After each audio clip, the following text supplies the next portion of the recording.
Hari ini kita mau belajar tentang tetap kasih karunia. Bapak Ibu yang dikasih oleh Tuhan, kasih karunia itu banyak yang rusak.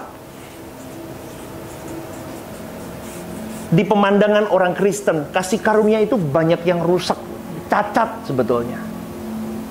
Kenapa saya katakan ini? Kalau kita, Bapak Ibu, pernah saya ajarkan tentang keselamatan. Banyak orang Kristen berpikir di dalam cara dia beragama selama ini menjadi orang Kristen, dia berkata begini, kalau kamu tidak di dalam Tuhan, tidak di dalam Yesus, maka engkau tidak selamat. Bahkan beberapa ajaran mengajarkan begini, kalau kamu menjadi orang Kristen, dibaptis, bahkan sebelum hari akhirmu pun kau mengaku Yesus Tuhan dan Juru Selamat, maka kau selamat. Betul nggak? Siapa yang tahu itu? Loh, kira anak si gerung, angkat tangan. Yang tahu, angkat tangan. Banyak yang begitu. Sejatinya begini, saudaraku. Ini saya kasih gambaran begini. Dunia before, after. Dunia sebelum kedatangan Tuhan Yesus, kematian Tuhan Yesus, ini binasa, saudaraku. Dan semua manusia yang pernah hidup, ketika dia mati harus turun ke Hades. Tidak terkecuali, kecuali Henok, kecuali Musa. Tapi yang lain masuk ke Hades. Maka ketika Yesus, it is done, mati, wah, pecah semua itu, wah, bait Allah semua. Yesus turun ke Hades untuk membebaskan orang-orang saleh di zaman ini. Kita hari ini hidup di sini. Ini PL, ini PB. Ini hidup dalam hukum Taurat. Ini hidup di dalam hukum Tuhan. Atau boleh saya katakan hukumnya Yesus itu sendiri. Oke ya, sampai di sini mengikuti. Kalau Bapak Ibu tahu kematian Yesus ini untuk all.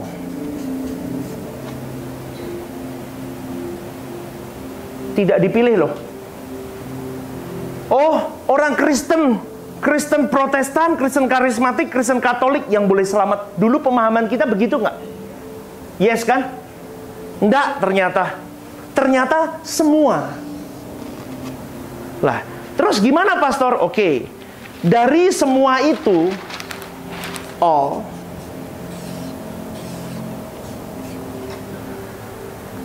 ini ada orang percaya, ada orang yang salah dengar Injilnya, dan ada orang yang memang menolak.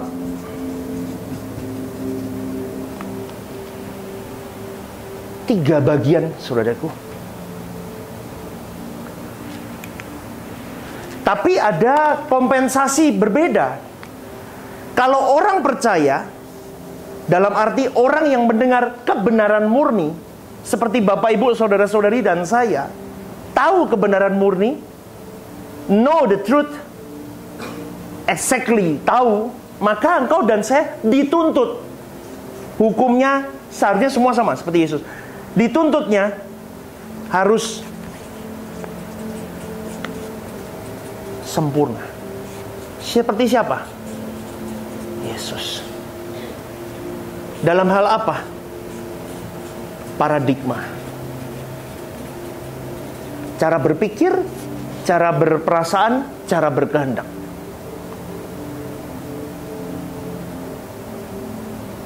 Ini repot.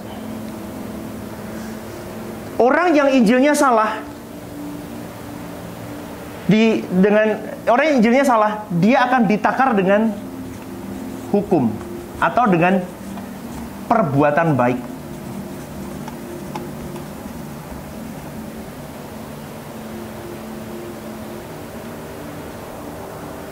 Kalau ini rejected. Terus goalnya apa, pastor? Kalau orang percaya di dalam kebenaran sampai di titik ini, goalnya jadi bangsawan surgawi. Loh, kok pastor bisa ngomong begitu? Memang pastor sudah dikasih tahu sama Tuhan? Tahu, dikasih tahu tuh jelas. Memerintah bersama dengan Tuhan Yesus di kerajaannya Bapa di langit baru bumi baru. Ibrani 7 tuh jelas. Ibrani 5 ayat 7 sampai 8 jelas. Kita dimuliakan, kita bersama dengan Tuhan Yesus menjabat menjadi Allah-Allah kecil, bangsawan surgawi. Kalau ini, pastor, ini tetap selamat. Selamat dengan perbuatan baiknya. Terus masuknya jadi apa? Jadi masyarakat surga.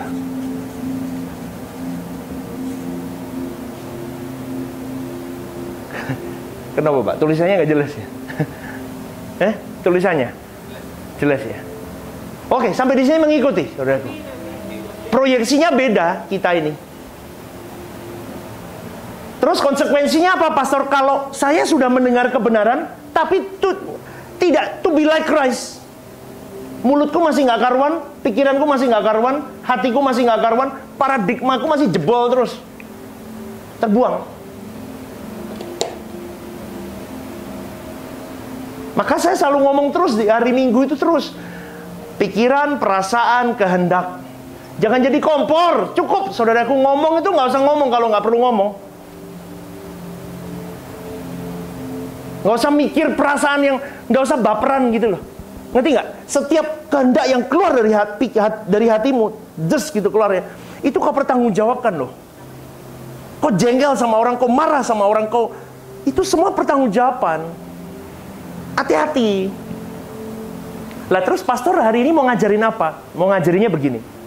Ada satu pengajaran, ada pengajaran yang luas. Sebetulnya kita juga termakan dengan pengajaran itu yang berkata begini. Metode ini salah yang saya ajarkan. Metode mereka, yang mereka maksud adalah ketika bumi ini ada, dengan miliatan manusia di dalamnya, ada sekelompok manusia yang akan diselamatkan sama Tuhan. Dan yang ini dikorbankan oleh Tuhan. Pernah dengar nggak? Nggak pernah dengar lah. Tadi kan ngomong sedih, siapa yang percaya bahwa orang Kristen aja yang selamat? Ya sama dong. Kemarin-kemarin Anda berpikir apa? Orang di luar Kristen pasti masuk neraka kan? Benar nggak? Itu ajaran yang sama dengan ini. Anda beranggapan bahwa orang di luar Kristen pasti nggak masuk surga. Loh, mereka juga punya voucher dari Tuhan.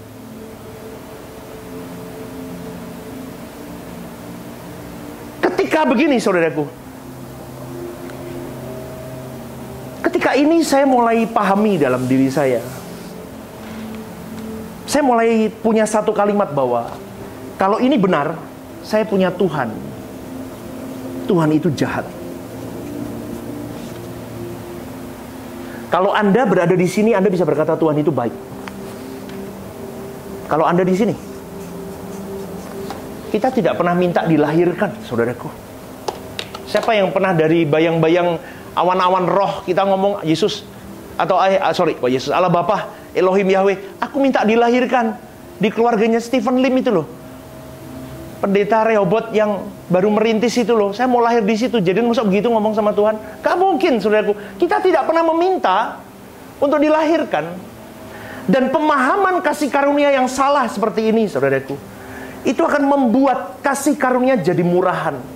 Jadi seakan-akan Tuhan itu pilih kasih. Dia mengasihi hanya orang-orang di sekitar ini.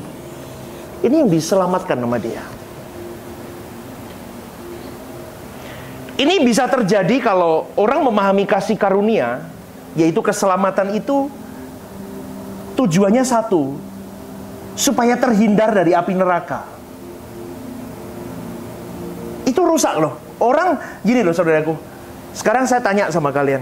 Saya kalau nggak salah Stephen Erastus pernah khotbah di sini ngomong juga deh. Kalau kita mati dan kita ternyata tidak ada surga, tidak ada neraka, tidak ada Tuhan. Pernah dengar kan? Stephen Erastus pernah ngomong itu deh kalau nggak salah. Terus apa salahnya dengan kita hari ini berjuang untuk hidup baik? Hari itu ketika dia ngomong begitu, saya juga berpikir, iya ya, kita berjuang seperti ini. Kalau misalnya aku berjuang hanya untuk lewat dari api neraka saja, kelihatannya nggak perlu deh sampai seperti ini. Karena gini saudaraku, sejatinya kasih karunia itu sebetulnya memuat usaha Tuhan untuk mengembalikan manusia segambar serupa dengan Allah. Tak ulang lagi, segambar serupa itu gimana?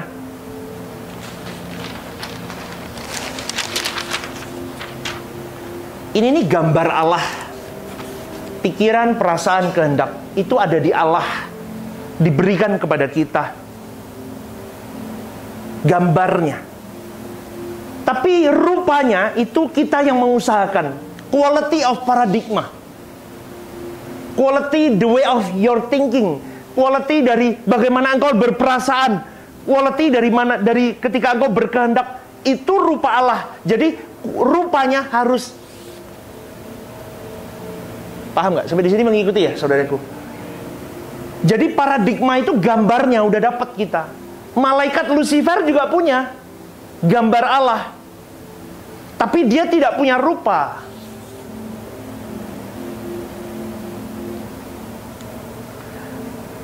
Maka, saudaraku,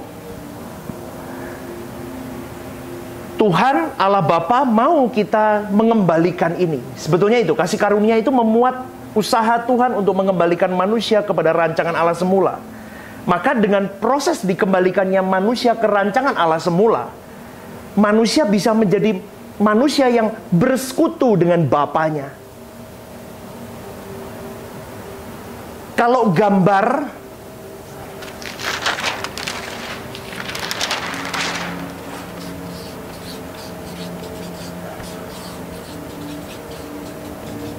ini gambar,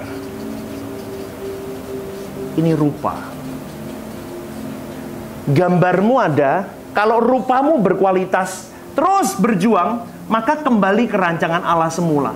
Kalau orang sudah kembali ke rancangan Allah semula, maka dia akan mengimbangi moralnya Tuhan. Artinya begini, wajah batinnya, cara dia berpikir, cara dia berperasaan, cara dia berkehendak seperti Tuhan itu sendiri. Saya sudah pernah jelasin itu di renungan pagi. Lah, seperti Tuhan itu gimana? Dia akan memikirkan kepentingan Bapa dan kerajaan Bapa. Setuju nggak saudaraku? Maka dia akan berpikir seperti Yesus berpikir. Dia akan berkehendak seperti Yesus berkehendak. Endingnya apa? Jatuhnya ke apa? Kepada kasih. Kasih itu apa? Kepada siapa? Jiwa-jiwa.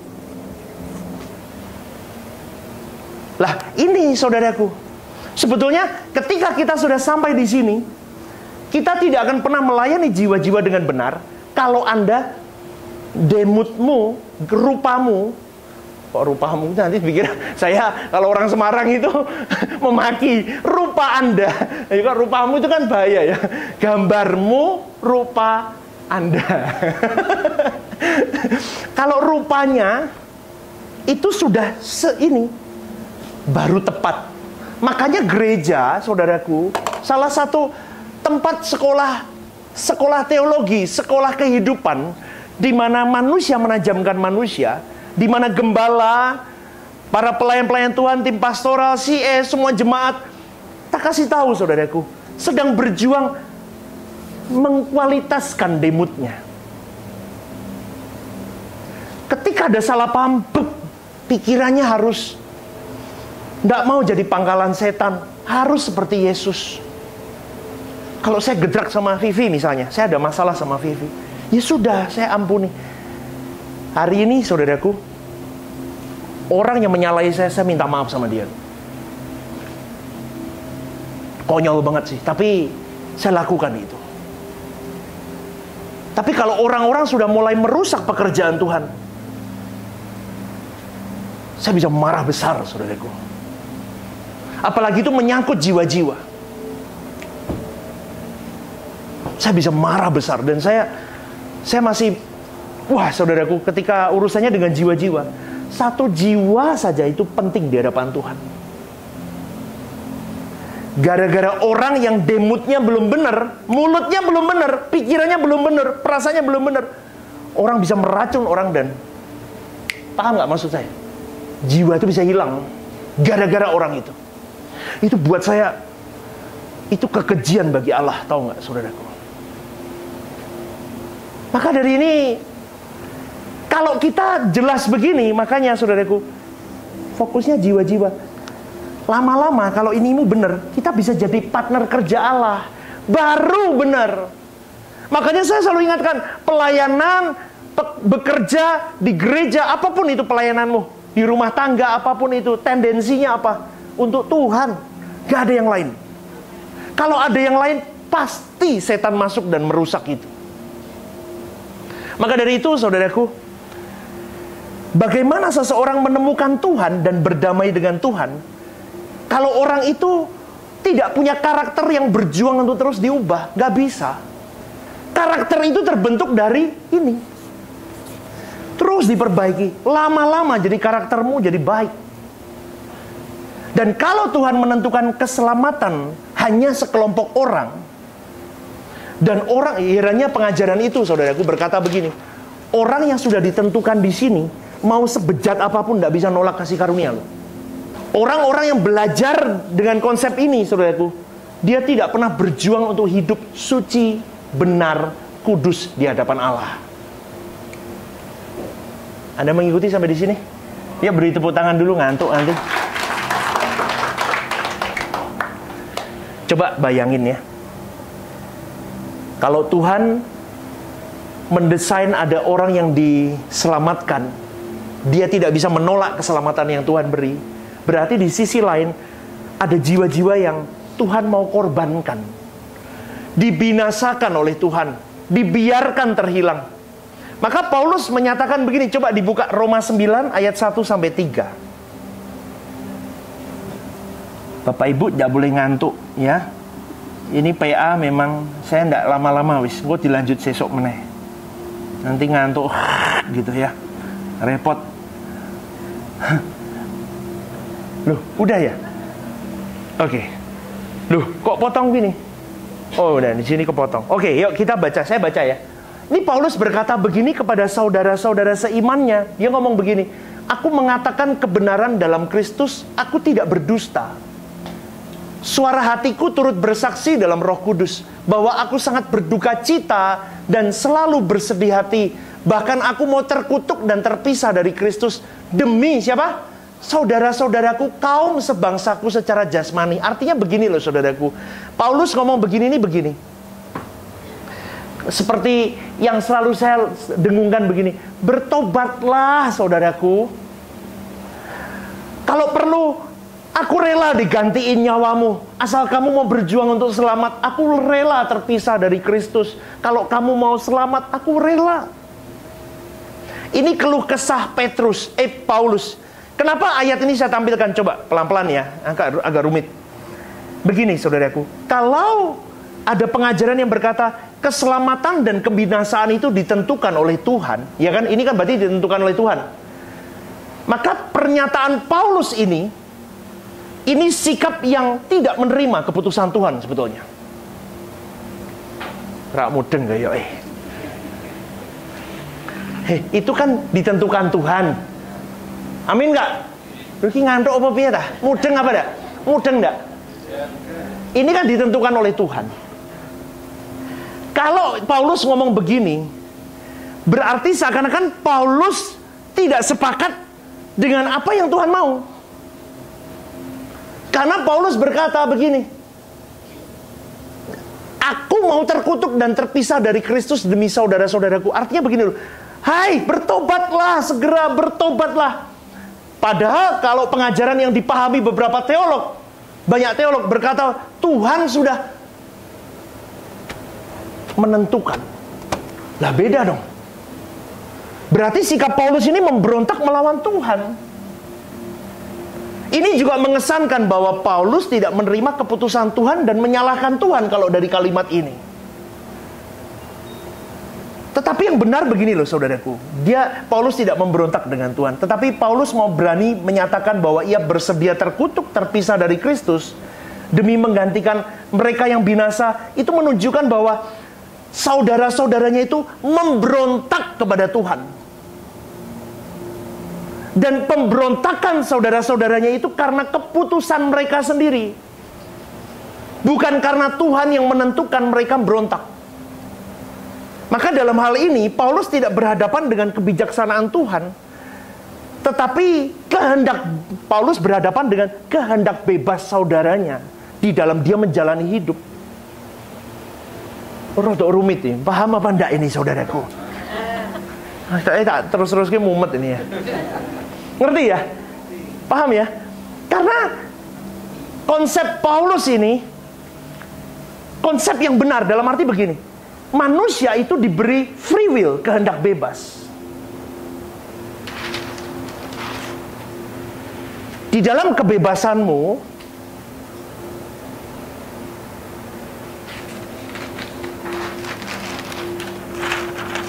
bentar. Oh ini. Di dalam kebebasanmu, kau garap rupa Allah. Maka jelas saudaraku, kasih karunia tidak menghilangkan kehendak bebas manusia. Katakan amin. Kalau manusia menolak anugerah, itu disebabkan putusan dan pilihannya sendiri. Bukan karena pihak lain yang menentukan atau memilih bagi mereka, termasuk Tuhan sendiri pun tidak menentukan. Kalau anugerah yang diberikan oleh Tuhan, keselamatan itu menghilangkan kehendak bebas, maka anugerah itu menjadi rusak. Saya sempat complicated ketika saya mempersiapkan ini. Saya sempat, loh kok bisa ya banyak orang berpikir teolog itu kadang karena saking pinternya mungkin saudaraku, jadi ruwet bundet cara dia mikir. Wong ada kehendak bebas. Bahkan di dalam beberapa ayat berkata, kuduslah kamu sebab aku kudus. Kumpulkan hartamu di surga. Bertobatlah ini dan itu. Kenapa dia punya konsep ini? Kalau benar ada konsep ini, mereka bisa menerima konsep ini. Berarti ada rusaknya dalam keselamatan itu. Rusak yang pertama adalah manusia yang menerima kasih karunia. Menerima kasih karunia meskipun dia dikatakan masuk di dalam bagian yang selamat ini. Mereka bukan manusia yang terhormat, saudaraku. Mereka bukan manusia yang punya nilai agung dan mulia. Kita agung dan mulia dibandingkan ciptaan yang lain karena kita diberi kehendak bebas. Di dalam kesadaran kita, di dalam kita berjuang memberi kualitas di dalam demut kita, kita bisa mencintai Tuhan. Benar gak saudaraku? Di dalam perjuangan hari-hari hidup, dengan segala problematika, tekanan hidup, kita bisa meramu itu semua dengan tuntunan Roh Kudus. Dengan segala hal, dengan firman Tuhan Logos dan rema hari-hari hidup. Terus kita ramu jadi satu. Dan kita tetap berkualitas memilih Tuhan. Itu baru yang buat orang mulia. Tapi kalau begini, ini kayak boneka, kayak robot, saudaraku. Ini membuat orang tidak punya kualitas. Amin gak? Anda mengikuti saya? Yang baru pertama, tidak apa-apa ya, sabar. Nanti lama-lama mudeng. Jadi saya mau katakan begini, saudaraku. Pengajaran kasih karunia yang rusak ini tidak boleh menjelajah atau menggarami kalian semua, bahkan anak cucu kalian. Hati-hati. Tujuannya itu saya ajarkan ini. Ingat loh, manusia itu makhluk mahakaryanya Tuhan. Karena roh yang kita miliki dari Dia. Berarti kita punya quality yang tidak main-main, saudaraku. Makanya jangan menghakimi sesamamu. Kalau kau hakimi dia, atau jangan menghakimi, apa ya kalimatnya, menghina sesamamu, kau sedang menghina ciptaan Tuhan. Coba kita buat prakarya, kita buat handmade dari tangan kita. Terus orang hina handmade-mu, marah nggak? Halo? Kita tersinggung, saudaraku, itu handmade-ku. Sesamamu itu handmaid-nya Tuhan. Kalau kau menghina sesamamu, kau mengutuki sesamamu, kau sedang mengutuki Tuhan, kau sedang menghina Tuhan. Maka dari itu saudaraku, kita harus tahu, Anda dan saya, semua manusia di muka bumi ini, mahakaryanya Tuhan. Dan keagungan seorang manusia itu terletak pada kepercayaannya Tuhan. Tuhan trust sama engkau dan saya untuk diberi kehendak bebas. Stephen Lim bebas. Kau boleh mencintaiku, kau boleh tidak mencintaiku. Toolsnya sudah ada. Ku readykan semua. Apalagi ketika kau berkata, Yesus Tuhan dan Juru Selamatku, aku mengakui engkau. Maka Roh Kudus langsung on, standby. Roh Kudus itu standby. Saya tidak bisa gambarkan. Ya mungkin seperti maaf ya, bukan merendahkan, tapi teknologi sekarang. Robot vakum itu misalnya. Aku digoreng itu, dimarahi. Masa Roh Kudus bisa main robot vakum? Dan itu contoh. Dia on kan, standby kan. Saya operasikan di HP, on. Sapu pel, tut. Fake vakum on, oh, baru jalan. Tapi dia on. Dia ready. Tapi butuh usaha kita on kan. Lah Kristen itu harus paham. Kita harus on kan. Di dalam kehendak bebas kita harus tahu kita berjuang untuk selalu on-kan Roh Kudus. Kalau kau berjalan sendiri, kau meleset. Tidak mungkin tepat. Hamartia pasti. Seperti manusia pertama dipercaya untuk menentukan keadaan takdir nasibnya sendiri. Dan tidak bisa disanggah dengan meyakini bahwa manusia tidak bisa menolak kasih karunia.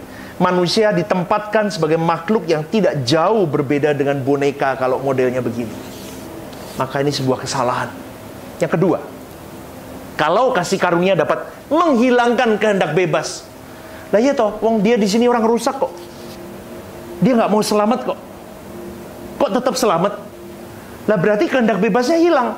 Kalau kasih karunia dapat menghilangkan kehendak bebas, maka manusia yang tidak menerima anugerah dipaksa untuk menerima, itu adalah tindakan kejam dari Tuhan. Apalagi di satu sisi sengaja membinasakan sebagian orang yang memang ditentukan untuk binasa.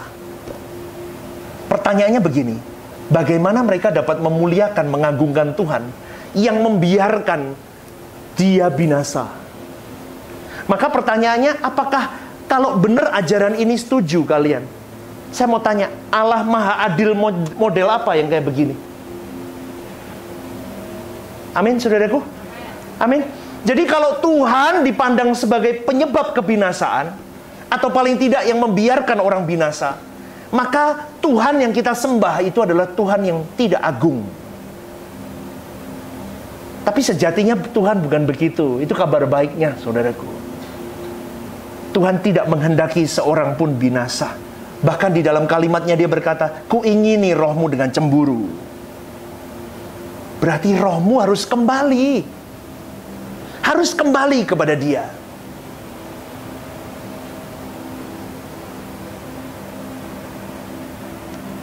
Bagi orang yang menerima kasih karunia ini, orang itu bisa berkata Tuhan baik. Tapi bagi yang tidak menerima bagaimana? Bagi yang ditentukan menerima kasih karunia ini, dia bisa melihat Tuhan dengan warna yang indah. Tetapi bagaimana dengan mereka yang ada di sini? Mereka bisa melihat warna Tuhan yang berbeda, saudaraku. Demikian pula dengan kasih karunia. Bagi mereka yang ditentukan menerima anugerah, warnanya berbeda dengan mereka yang ditentukan tidak menerima anugerah. Saya mulai katakan ini kenapa, saudaraku? Saya sedih karena banyak orang yang endingnya ketika secara tidak langsung Anda belajar SK, suara kebenaran. Tetapi secara tidak langsung frame-mu di sini loh. Halo? Frame-mu di situ. Maka hari ini masih ada praktek-praktek orang mau meninggal dipanggilin pendeta suruh terima Tuhan. Halo? Lah mbok kira masuk dia langsung. Lah nek ngono aku yo gelem akhir-akhir ae enteni. Nggak usah berjuang. Betul nggak? Tunggu mau mati, aku udah mau mati loh. Aku mau mati panggil pendeta, panggil pendeta. Aku terima Tuhan Juru Selamat. Lah kok enak men? Sepanjang hidup kau tidak berjuang hidup benar. Nggak bisa, saudaraku. Saya tidak akan lanjutkan lagi, lanjut next nanti. Saya cuma mau tarik benang merahnya. Kalau hari ini, saudaraku,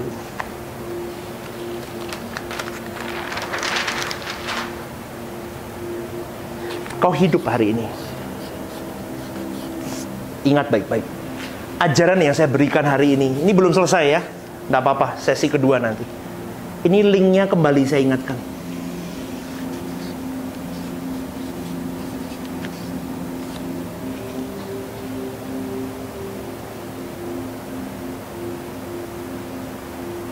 Dan orang yang bersedia dan diizinkan Tuhan masuk di sini, ketika dia hidup di bumi ini, dia sudah punya konsep begini. Di bumi seperti, berarti dia pembawa damai. Orang tidak mungkin menjadi pembawa damai kalau tadi demutnya belum beres, tidak berkualitas. Kembalinya ke situ lagi. Dan orang kalau demutnya tidak diperjuangkan, itu pasti ada sebabnya. Sebabnya apa? Pertama, ajaran yang salah. Seperti yang tadi itu. Seakan-akan jalan aja lah. Kasih karunia Tuhan luar biasa kok dalam hidup kita. Saya ketemu dengan banyak orang Kristen dengan berbagai model, saudaraku. Dan dia, dari semua yang ketemu saya, dia selalu berkata bahwa ajaran yang saya sampaikan adalah ajaran yang tidak mungkin bisa dicapai. Semua ketemu saya begitu. Makanya kemarin minggu saya ngomong apa? Itu ajaran yang tidak mungkin katanya. Gak mungkin, Astep. Wong urip kon hidup suci. Gak mungkin. Sampai begitu, betul? Iman adalah segala dasar dari segala sesuatu yang tidak kita apa? Harapkan, atau ya dari bukti dari segala sesuatu yang tidak kita pernah tampil dalam diri kita ada tiba-tiba. Jadi intinya begini, aku kepingin apapun, dasarnya aku cinta Tuhan, aku beriman kepada Tuhan, semuanya jadi. Matilah. Kita beriman, melepaskan segala keinginan, mengiring Tuhan saja. Loh, kualik meneh. Nuranimu ada, mana yang benar, ikuti. Kalau saya ajarkan ini, saya ikuti ini. Tapi konsekuensinya apa? Bayar harga. Proses ini bayar harga. Bayar harga. Jadi Bapak Ibu, ikut Tuhan itu sakit. Tapi sakit kalau demutmu diperbaiki. Sakitnya itu bentar. Saya pun minta sama Tuhan, ojo sakit. Kalau masih sakit berarti masih ada manusiawiku. Saya baru berjuang. Orang nyalah pahami. Sudah lumayan, saudaraku. Beberapa kali saya sudah guyu tok. Kita berjuang bareng-bareng. Gereja ini bukan punya saya. Bukan keluarga dinasti. Oh no. Gereja ini milik Tuhan. Milik Anda. Your home. Rawat ini baik-baik. Kalau Anda tidak bisa berpartisipasi apapun, paling tidak jangan ngerusoi. Amin. Amin nggak? Ojo ngeribeti. Diam, nggak usah banyak omong. Omonganmu tuh racun nanti. Jangan meracuni. Kalau kau meracuni, semua keracunan. Amin. Di sini nggak ada orang-orang beracun. Amin. Dalam nama Tuhan Yesus. Dalam nama Tuhan Yesus.